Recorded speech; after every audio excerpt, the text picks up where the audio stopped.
Well, all of a sudden, just out of the blue, I started feeling really fatigued. 25-year-old Faytene was always ready to take on the day.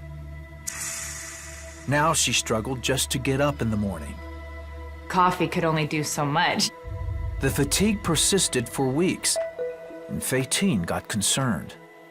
After pumping up on coffee enough times and realizing that wasn't, getting me over the fatigue hump, I figured that something was going on with my body that was a little bit more serious potentially. Finally, she went to the doctor and tested positive for autoimmune hepatitis. The disease attacks the liver and there's no known cure. Faytene was told even with medication she would need a liver transplant within 5 years or she could die. When you're facing death, which I was at the age of 25, really you have nothing to lose. And I can remember thinking that I have nothing to lose in believing that my God is the God who heals. In all honesty, it was kind of at that point where I felt like I had a decision to make in my heart.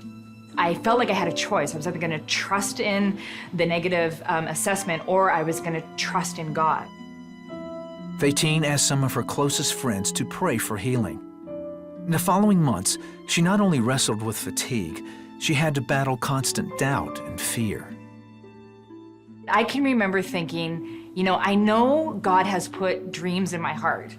I know that He's put a dream in my heart to go to the nations. I had such a hunger for missions, foreign missions. And I thought, and this was just a logical thought, I thought, I can't do that stuff if I'm dead. Eventually, the exhaustion was overwhelming. One day after a Bible study, she asked a friend to pray. I just get choked up thinking about it because it was just such a moment. And I can remember her laying hands on me and just praying with everything that she had in her and just contending for her friend, And I can remember in that moment, once again, the presence of God hit me, just hit both of us. We just felt His peace and His presence in such a powerful way. And I could feel the fire of the Holy Spirit. And I knew something was happening in that moment. I felt it not only on the outside, but I felt it on the inside. And I knew something was happening. That armed her with the faith to take on more bad news. At a doctor's appointment, she learned that her liver was showing signs of failing. Still, Faytene trusted God for her healing. Next appointment, and just in a sheer act of determined faith, I booked my next appointment, and I can remember saying to the secretary, and I think it was more for me than for her, I can remember saying to the secretary, "You are about to witness the fastest healing of autoimmune hepatitis that you've ever seen in this office." And I said, "We'll see you in a few weeks." and I walked 3 weeks later, Faytene went in for the results of another routine blood test. Moments later, her doctor walked in and read her the report.